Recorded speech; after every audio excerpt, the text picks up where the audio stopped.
So first of all, welcome, ma'am. So I'd like to introduce you to the audience first. So in today's interview, we have squadron leader Kiranbir Kaur, who has served for 10 years in Indian Air Force.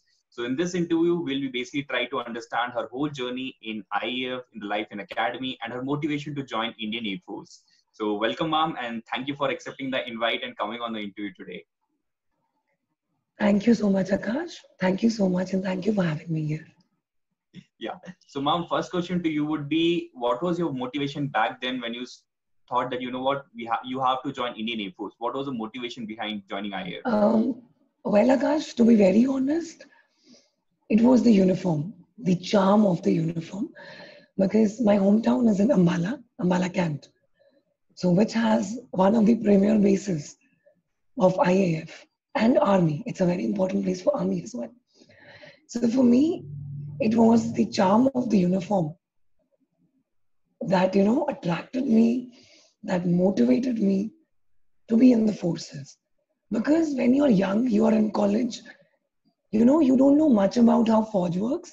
Because I come from basically a family of completely a family of private people working in private sectors or doing their business. So nobody's not even in a government sector. So for me, my journey was supposed to be ending in either of it, either me becoming an engineer or doing some business.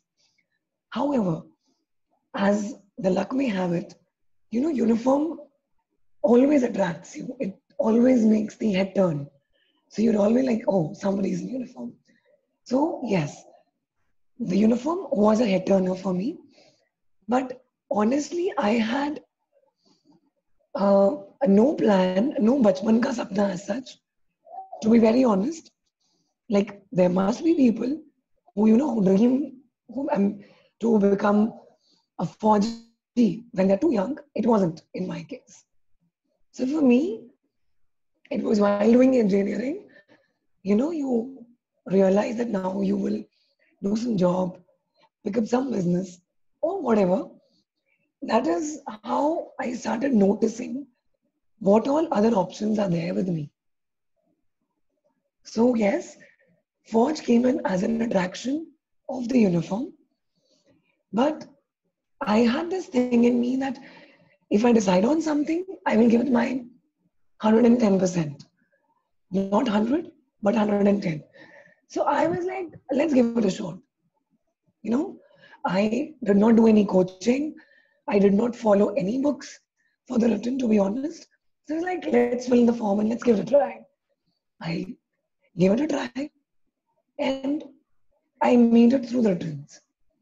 Once I was done with the writtens, was the bell actually, it rang that, oh my God, now I will have to go for SSB. For me, it was like, SSB? What is it? Because I came from a non-Faji background. So for me, it was a new word.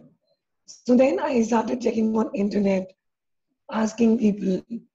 So that is how I went for my SSB.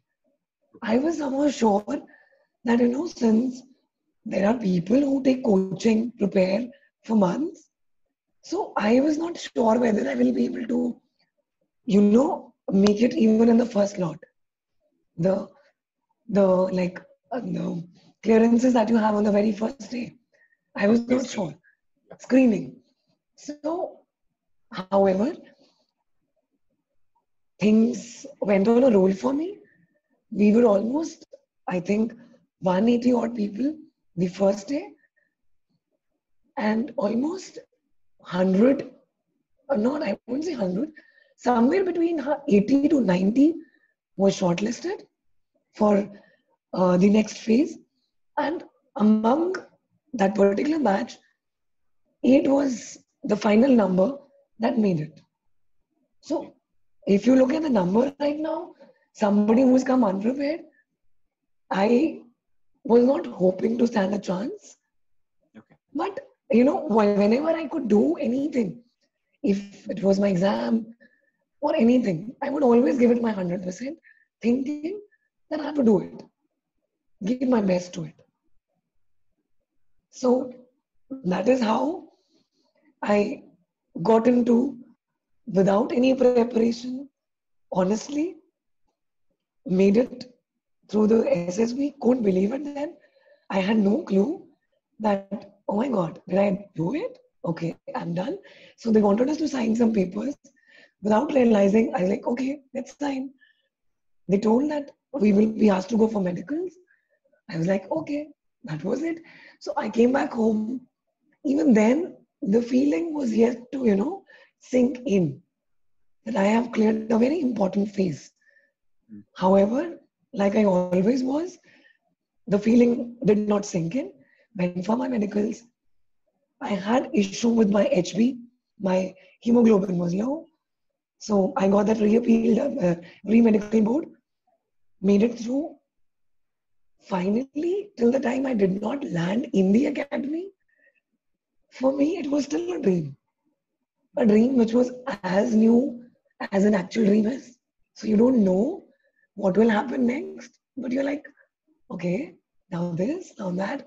So it was a fun new ride for me. Okay. Yeah. Ma'am, we spoke about the SSB part. So you were a engineer back then, right? So you wrote Yes. FCAT exam. So how was your experience within the SSB? Which SSB did you go for Air Force? And how did you basically attempt the psychology part? Because you told that you didn't prepare as such, but how was your answers to those pictures, words, the questions in the interview, and the GTO Sure. task? So how did you basically perform in all those things? And which SSB? Well, Akash, whenever now also people ask me that you didn't take any coaching. So what was your approach? So what I could analyze or whatever I could gather from Google at that point in time, 10 years back, when when even the mobile data was expensive. So internet was not that easily available. YouTube videos were not there. So whatever I could read was that all these phases are designed to know who the actual person is. So if I go as a Kiran, they would want to know who Kiran is.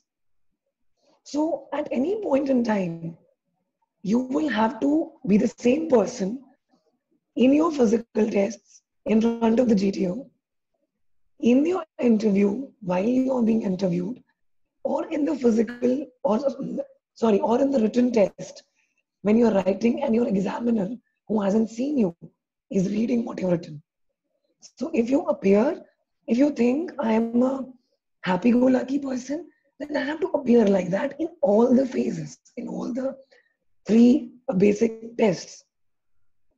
So if I am saying, let us assume, if I mentioned it to my GTO, because you would know that GTOs also try and have informal talk with you. Very general question they will ask. So if they will very casually ask you, who are your friends? So you will say, Ram and Sham is my friend. I'm just giving a very vague example just to, make it clear for everybody. So now let us assume that you went in for your interview. So there you are asked that, how do you spend your time? Who all are your friends? So this is the same question, but with a different beginning. So you will say, yes, I play cricket with Ram. However, I like to spend my time running with Sham. However, I have very good friend whose name is Vinod. However, whenever I have to discuss something related to my exam, I have Sita as my friend. So now here you have introduced 4 people whom you tag as your friend to the interviewer. And you would also notice that they keep on writing something always. So now when your final assessment is happening, these 2 gentlemen will sit together. The GTO who's saying he claims Ram and Sham to be his best friends. However, the interviewee who has taken your interview, he says, no, he said 4 people. So, you have to. So, here, if I'm not aware who are my best friends, then it raises question about multiple things. That how clear I am, or am I just saying it because I have to answer something? Maybe I don't have a single friend. So that is why I don't know who my friends are in reality. So you will have to be very careful in answering even those informal talks. A question which you think are nowhere related to your interview, or maybe you think they're not that important, but you are being weighed, you are being judged. So now you would also know that there is one round wherein they ask people, they ask the person that in case you need any help, whom would you like to call from your team? So Yeah. in a physical test, The right? command So task. this, yes, see this I'm talking about 10 years back. I may not remember the exact names. So, so what happens? A, B, C, D, there are four people. You know A is good. He's a good competition to you. So, you go there. So you would ask that, whom would you like to call for help? So here, if you call somebody who is visibly not good, questions about your ability of judging people. So if you call A, it is a good decision. It talks volume that you are not, afraid of competing. You know who is the power and who is not. Many people does this mistake that if I call somebody who's best, he might overshadow, right? But that is not the case. In case that person comes and he doesn't listen to you, you're telling him to do something, move to left. He doesn't because he thinks he's better than you. Then be sure that even he is also being, weighed that how good he is in taking instructions, which is a very important role in any of the forces. So you have to be a good listener. When you have a boss, you have to listen to him. So all these things you will have to, keep in mind that even when they are not formally asking you anything, they are still looking at you. Got I it. hope that made some sense, Akash. Yeah. So basically, you spoke about the congruence in your performance in terms of all the tests that they do. Also, basically, the Yes, integrity in our personality. And absolutely. that should also match with the expectation of what the organization has. Once that matches, only Absolutely. then a person will get recommended. Correct? So True. my next question would be, how was life in academy? I think you would have gone to AFA and then to AFTC because you're a technical officer. Yes. So how was your journey in the academy, in both the academies? Well, Akash, it was an eye opener for me because I wasn't prepared. Because, as I told you, it was not something that I was prepared for. So I'm a very lazy person, honestly.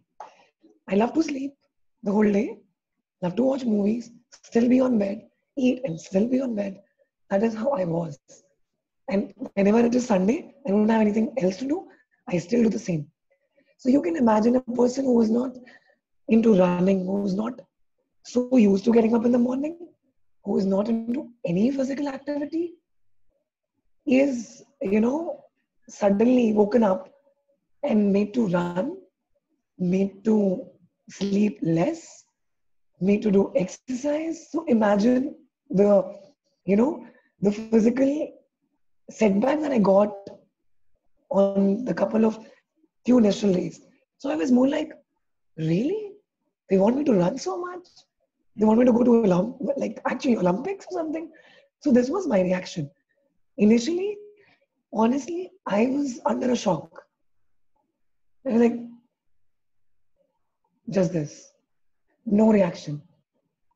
They would make us stand, they would make us run continuously, many exercises, many physical activities. But when you're in a group, it you build up. You see that you're not the only one who is, lazy. There are other people also. And then there are people who are smart, who are active. So then that is the magic about the training, the 4G training. Their motto is not to have a topper and a last bencher. Their motto is to have somebody at the same level. So even if there is somebody who runs marathons, have to come down to a level which even somebody who does not even walk has to reach this level. So they all have to be at the same level. Work as a same team, no competition, no nothing. So that was a very good thing that I learned. We often say that one for all and all for one. So that is a motto that is ingrained over those 6 months of training in AFA and subsequently AFTC. That if one of you is faulty, the whole group is faulty. So you either assure that you all become average, or you all become topper, or you all become last benchers. So you cannot have 1, 2, 3 in a group. It has to be 1, 1, 1, or maybe last, but all at the same level. So that you know how you function as a team, as a group, as a squadron is what is ingrained in you. So this was something that you don't get to see much in civil life. So for me, it was an eye-opener that how could, if I am doing something wrong, my peers are getting punishment. If my peers are doing something wrong, why am I being punished?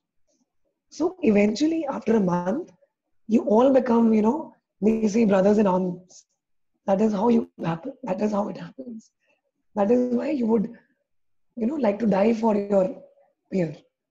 That is what you hear, that एक फौजी अपनी friend की अपने colleague की body उठाने गया और मर गया.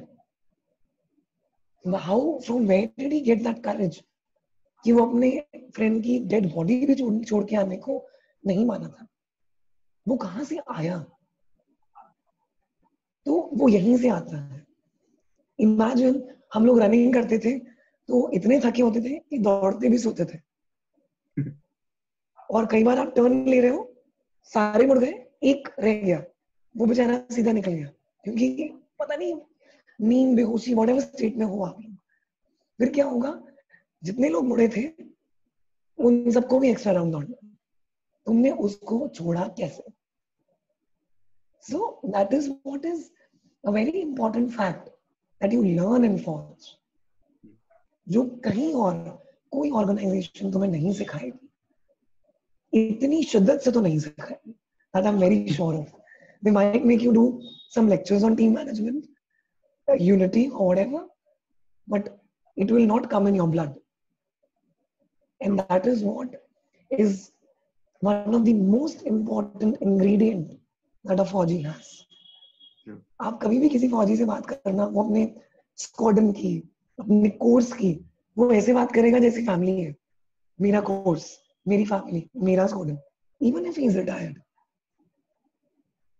This bonding, this relation, I would say relation in blood, is what is taught in those 6 months. क्योंकि ऑनेस्टी किसी को सिखाई नहीं जा सकती. वो चीजें वो आपकी एसएसबी में देख लेंगे कि आप कितने सच्चे हो, कितने कोर हो. Because SSB 5 days is a अगर आप उसकी डिटेल में पढ़ेंगे, they check your every single aspect. छोटी छोटी आदत भी आपकी नोटिस होती है. तो उन्होंने आपका बेसिक देख लिया है, उस बेसिक को सिर्फ वो पॉलिश करेंगे. लेकिन एक ब्रदर्स इन आर्म्स वाली एक फीलिंग लाना, वो होता है ट्रेनिंग का main, I would say main goal, main चीज, main aim. So that is how my training was, learning to be one for all and all for one. Yeah, got it, Mom. So basically you spoke about how basically the teamwork and the comradeship exist in armed forces. And also there's almost a phrase like sink and swim together, which and also basically even the Indian Air Force tagline, also one of the advertisements says, in civil world colleagues will only share food, but in Indian Air Force you will share the fate with each other. So that's what, yeah. Ma'am, how was life in AFTC then? What were you taught basically? Was it old, technical, and how was life in AFTC then? Well, AFA is more of a general orientation to the Air Force environment. They are more general subjects which you should know as a part of your grooming, both physically and mentally. However, AFTC is where all the technical officers go. So only technical officers will be there. So there you are taught more of engineering related subjects. Of course, the physical grooming, the physical fitness part, exercises, parade, everything is there. That is common. However, the only thing that changes is the engineering studies that are introduced. So the subjects become more related to aircraft, weapons, more of the engineering aspect of these elements. So AFTC, you can say more is like a first year of your degree, wherein you are taught everything about all the aspects. You're taught the subject of mechanical engineering, computers, electronics. So basically, it is like first year of any engineering degree, wherein you're even taught about aircrafts, missiles, the Air Force network, and everything else. So that is how AFTC is all about. Okay.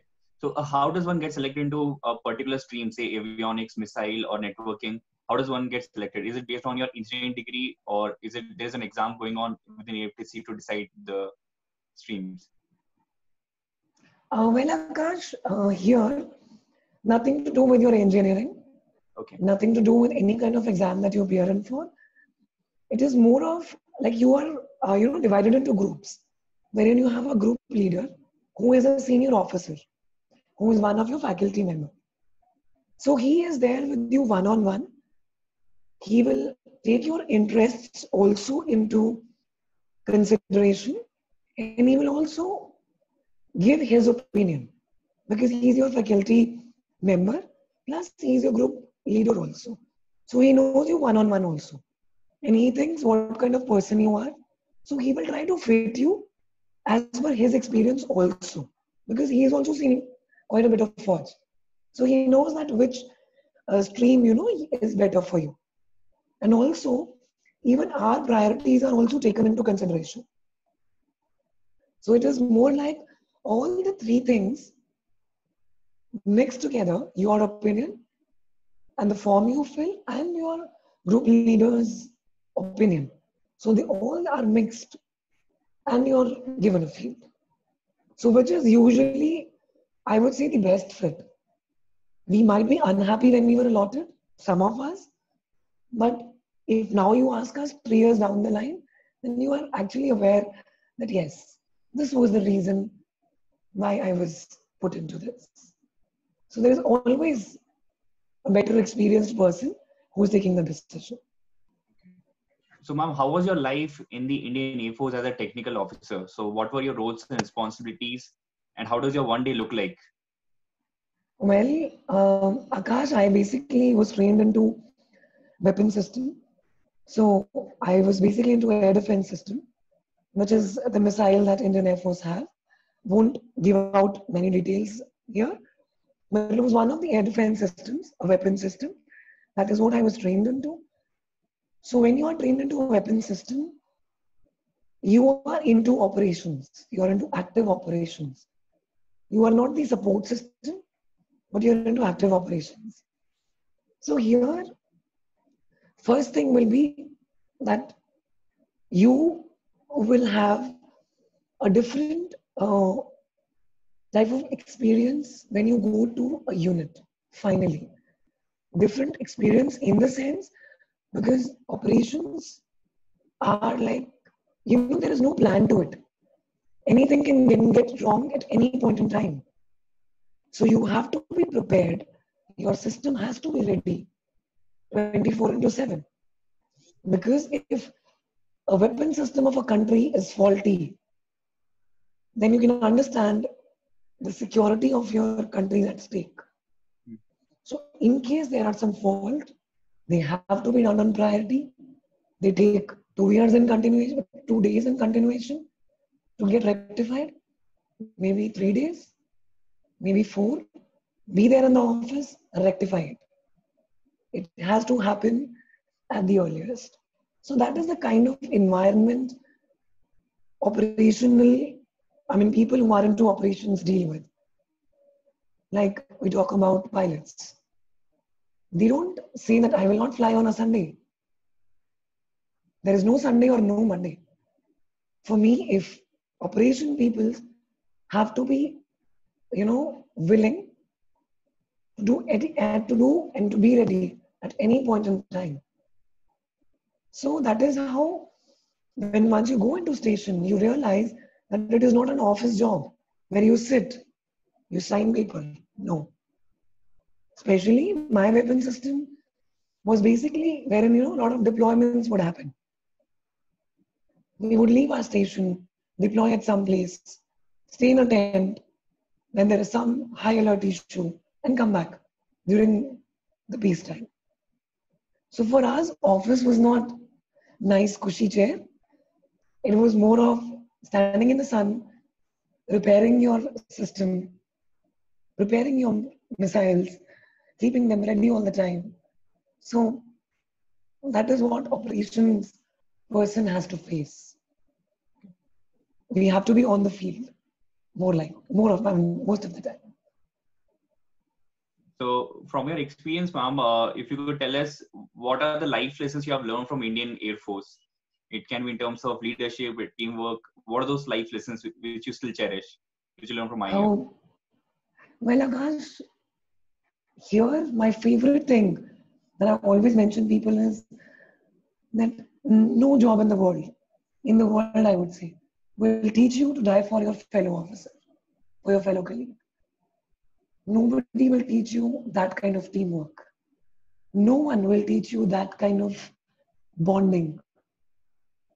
So that is why even, once any 4G gets into corporate after his or her stint, this is what we bring on table for any organization. Because this kind of bonding, this kind of, team, I would say, team morals, only a 4G can bring to a table. That wherever you need me, I'm there. But I am there not for just saying it, but when you're literally there.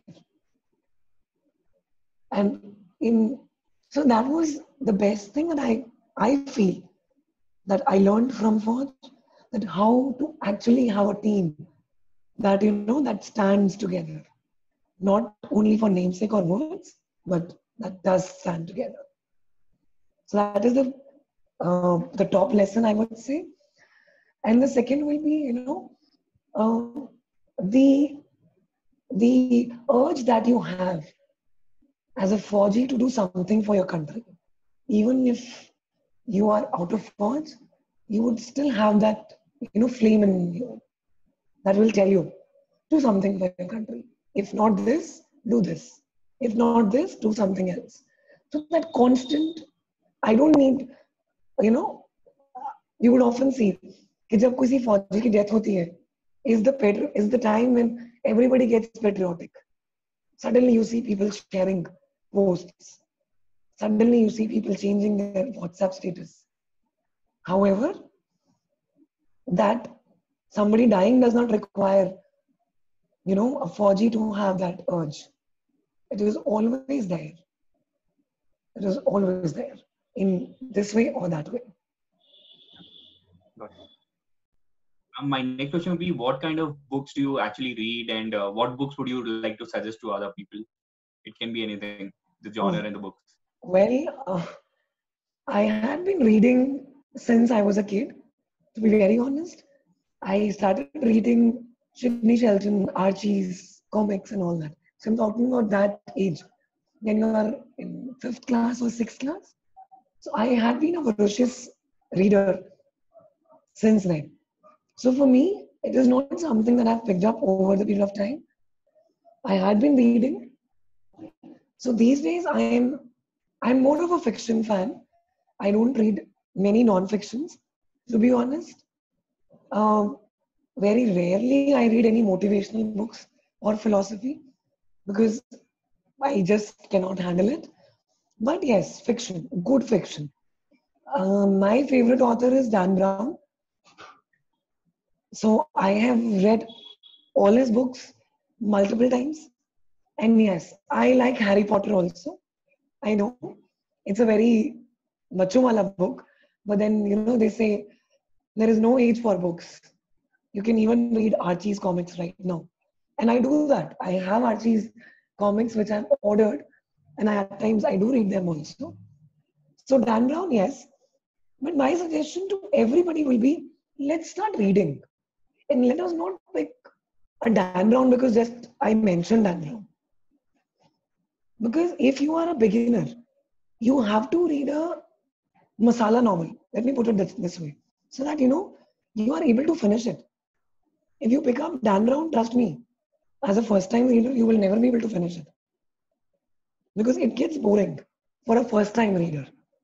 So start with a masala novel, get into the habit of sitting and holding a book and reading, then eventually subsequently graduate to authors which are little, for example, which are which actually have 3 stories running in parallel, which is very difficult to read because Dan Brown always have 2 plots which run in parallel.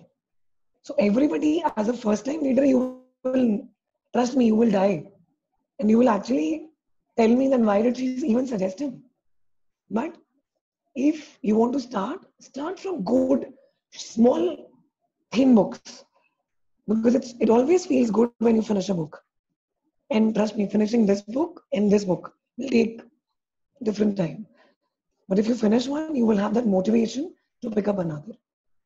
First, just let's sit and get into the habit of sitting and reading. So for that, start with a masala novel. I know it's a funny advice, but I guess a practical one. Yeah. So it's basically about how quickly can you turn pages when you are basically beginning to read books. The turn pager books are more Yes. important to basically lay a foundation. Yes. Yeah. Yes. My next And question would be, have a story that catches your attention. Masala novels. That is why I'm saying something, which is a little filmy. yeah. If you pick up a Dan Brown novel, trust me, you'll cry your heart out that you spent your money also and you're not able to understand even like nothing out of it. Trust me. My next question would be, since you're a technical officer, what are the various subjects and topics which a person should know in terms of, say, the missiles India has, or basically aircrafts? What kind of knowledge should a personal SSB admin should Well, have? I am here. I would like to tell you there is a difference about knowing things and being learning it as a hobby. I have a friend. He comes from corporate. He knows even the engine details of Rafale. So that is when somebody is enthusiastic about it, somebody is passionate about it. Each one of us is not like that. For that matter, every Fauji is not that knowledgeable as he is. However, if somebody asks you what Rafale is and you say it's a phone, trust me, it doesn't sound good. So you should just know basic about what are the new things, what are the new missiles, not knowing about its details, its core components, its radio fuse, its autopilot, its cartridges. Trust me, nobody's asking you that. But if, trust me, if somebody asks you what Rafale is and you say it's the latest phone, then it does talk volume about your interest, isn't it? However, if you say it's a latest fighter that India has acquired, we have them placed in Ambala, we got them from so and so place, it was after so and so years, it is that worth million deal. That's it. That's it. So knowing this much is enough, but knowing nothing, it won't work. Yeah. Everybody has a role model in life. So who was your role model across your life? It can be multiple, it can be one. Who was your role model? Oh God. Now that's some question I need to think about because honestly, I've never had one. Okay. Honestly, I will. I have liked people for different things. So, not that they inspired me to get into Air Force or do well in life, but they inspired me to be yourself. I will not take big names here. just for the heck of it. But sometimes you read an article about, let us say, a very some editor-in-chief has written some article. I may not like him as a person, I may not follow him, but that article that he wrote did, touch me at a particular point. So that is what inspires me. That is what helps me in, looking for more. I am not people oriented or I would say a role model oriented type of a person. I'm more of a content oriented. You tell me a good quote. If I like it, that quote will get stuck in my mind forever. I will remember you from that quote, not remember otherwise. That, Akash is my role model because he gave me that quote. No, I'll say, I really love this quote, and this is there with me for my life, and this was given to me by my friend Akash. That's it. That is the kind of person I am. I try and keep learnings as my goal. That learnings could be from anybody, could be from literally anybody. A shopkeeper tells me something, I go to buy something from him, and he tells me something that gets stuck here. So that is how I am. Okay. So I understand you basically learn from everybody. So everybody is a source of information and motivation. Yes, information is my inspiration. Okay. Ma'am, my next question would be, say now you are working in corporate. So what are the life skills that you're using from Indian Air Force currently in corporate? What skills which help you? Okay.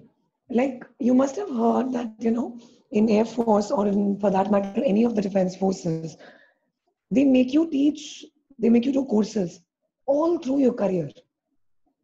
Even when you are put in 10 years of service, 2 years of service, 15, 20, 22, you study, you do courses.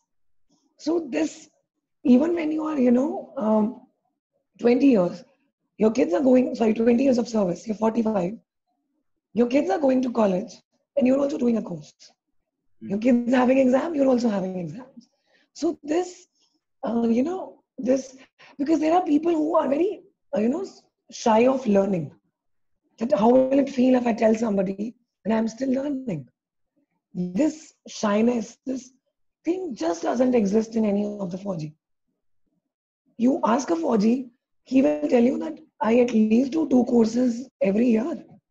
And I have put in 25 years of service.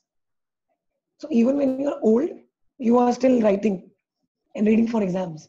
This thing of, learning at any point in time, even when you're old, you're young, your kid is having exams, so do you, is okay.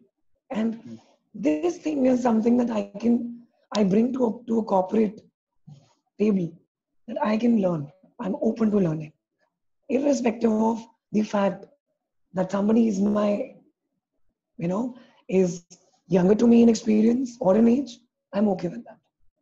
And if you go to corporate, they expect you to be honest, have a high level of integrity. However, all these things, we don't even talk about them in Forge. Because that is something that based upon which you were chosen. So they were something that were already there in your blood. So I, as a 4G brings integrity to a table, loyalty, having a trust, building a team in a very different way that any civilian counterpart who has done education from best institutions in the world, trust me, a 4G can beat hands down, because he has the experience of making a team from soldiers जिनकी age group क्या थी, they joined as 19 years, they are also there in your team, they're young minds, ठीक है, बहुत young बच्चे हैं, and somebody who's your father's age, and a man who's 45 and he doesn't let his wife speak at home, and he has a woman in the office who tells him things. So there are people in Forge, who tells you that, sir or ma'am, whatever is your age, I have put in more service. And there are people. Still, you have to be their boss. Still, you have to bound them in a team. Still, you have to ensure that they exist in harmony. Because in Forge, if you have, if things are not in harmony, they will fall back. You will not mess up a project. You will mess up lives. People will die if things are not in harmony. So things here at much higher stake. So all these things that Forge teaches you by the virtue of it being Forge is what you bring on table. Okay. That nobody else will. Got it. I just have two more questions. First is regarding Indian Armed Force has something called SSC and Permanent Commission as well. So Yes. what are the opportunities for an SSC officer? Because I see most people want Permanent Commission, but we need to also understand the concept of SSC was brought in so that more and more young people can join armed forces, serve, and then later on move on. So what are the opportunities as a short service commission officer? Well, first of all, you have age on your side. You are not retiring at 45 or 50. You will be somewhere in your 30s.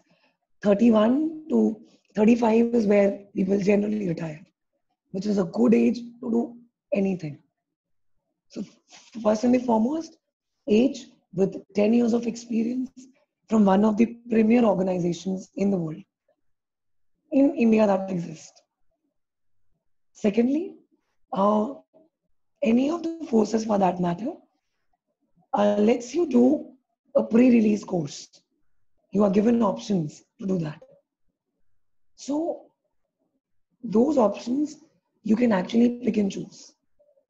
Till the time, as on date, till the time I was there, we had 6-7 options from where we could choose our course.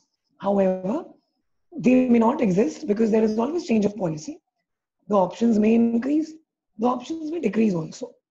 However, they make you do a pre-release course wherein more than 60% of the fees is borne by the government.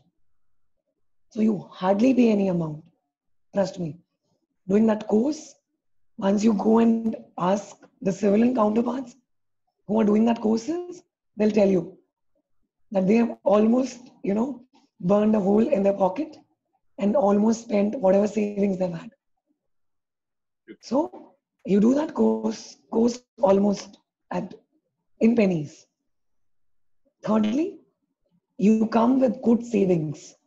10 years means you have saved, obviously if you save, but Forge gives you enough money to save also. So initial decent amount you have in your account that many of your civil counterparts will not have. Trust me.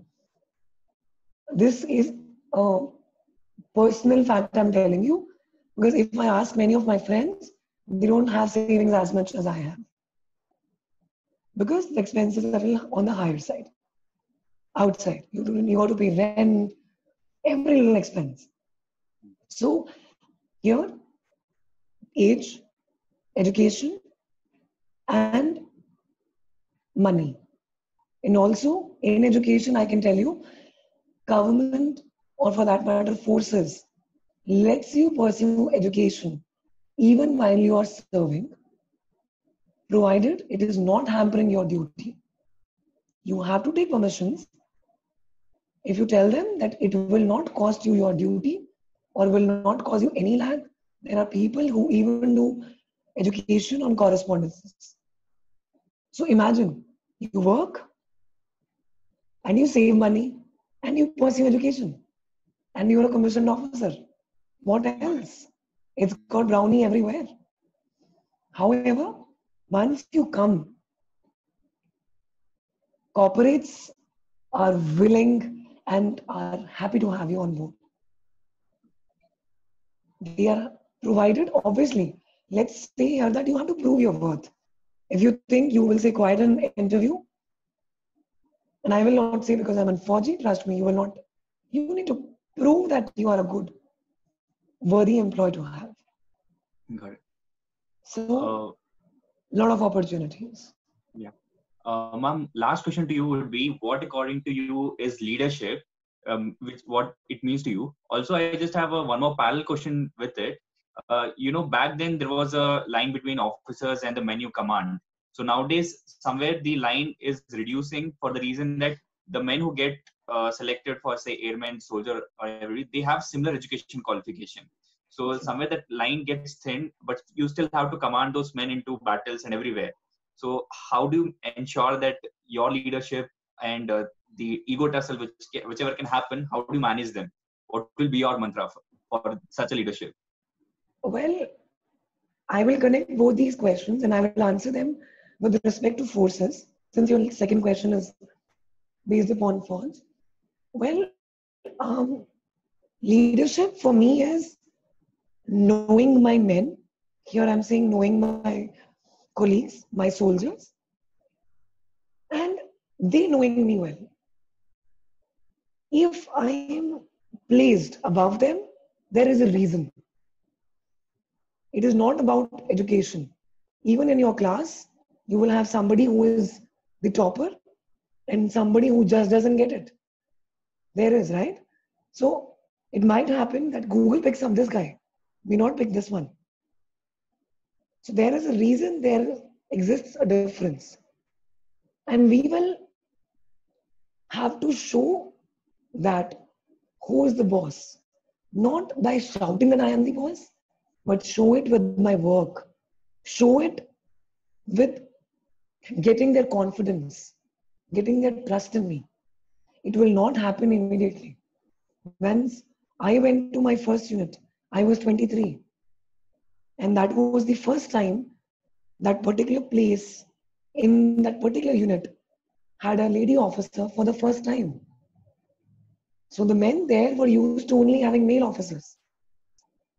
So I had a lot of problems because of that also.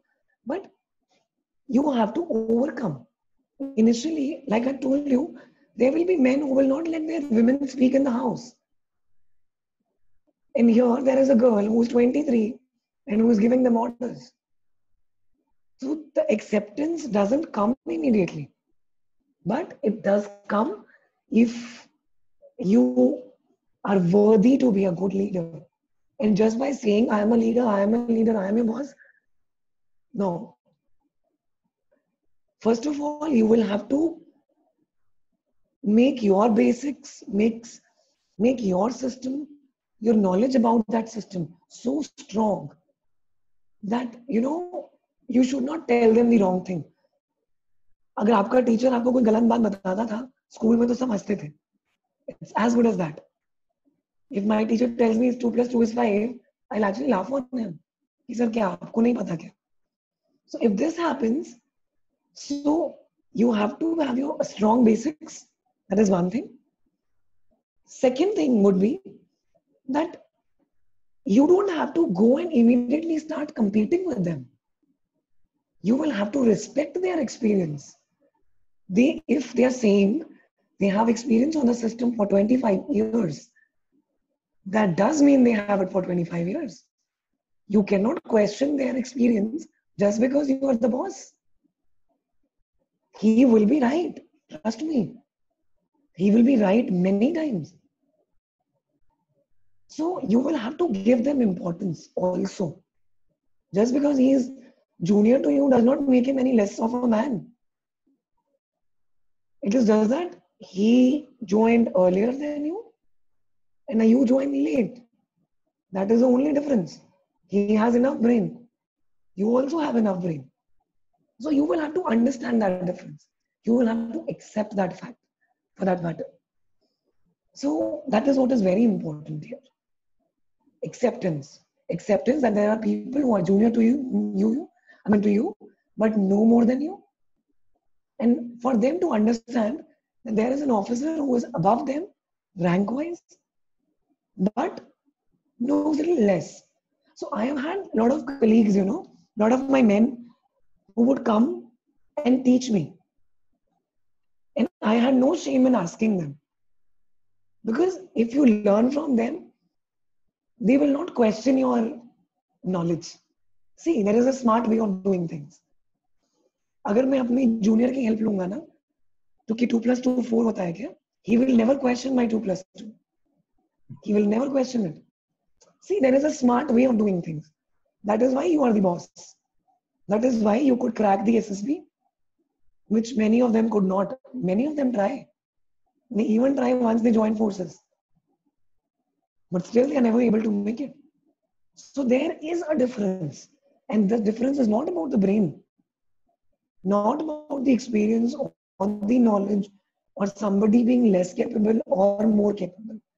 Something about that little smartness. That's it. But अगर आप देखोगे तो बहुत लोगों में वो ego होती है. मैं ऑफिसर हूं, मैं किसी सोल्जर से क्यों सीखूं, मैं क्यों बुलाऊं? Don't do that. My personal advice, learn from them. Learn from them, get your basics right. When बहुत सारी चीजें होंगी, जैसे कैमरा सिस्टम में फॉल्ट्स आते हैं, तो वो फॉल्ट में वो ट्रेंड होते हैं. इट इज नॉट दैट कि मेरा काम ऑफिस में बैठना है. Go to them, ask them, ये क्यों किया, ये क्यों किया. Trust me, they are happy कि हमारा ऑफिसर हमारे साथ आके बैठा है. You will have to leave your cushy chair and air condition. Sit in the sun with them. उनके साथ जाके बैठो, नीचे बैठो जमीन पे. Because I would do that. मैं ऐसे ही नीचे बैठ जाती थी. And then I will tell them कि ये क्या है, ये क्यों है. They would say, मैम आप जाओ, आप क्यों बैठ रहे हो, आपका यूनिफॉर्म गंदा हो जाएगा. They also care. But then you are like, नहीं नहीं, मुझे भी बताओ ना कैसे करना है, फिर अब नहीं पता लगेगा तो कब पता लगेगा. They start respecting you कि मेरा ऑफिसर मेरे साथ बैठता है.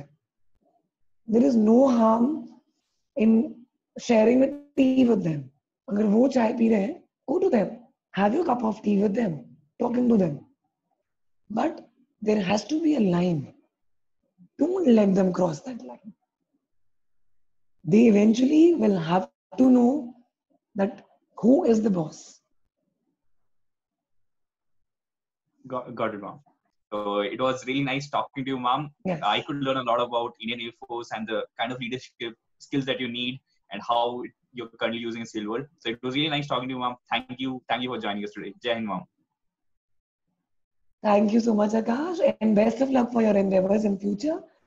And thank you so much for having me. Jai Hind. Thank you, ma'am. Jai Hind, ma'am.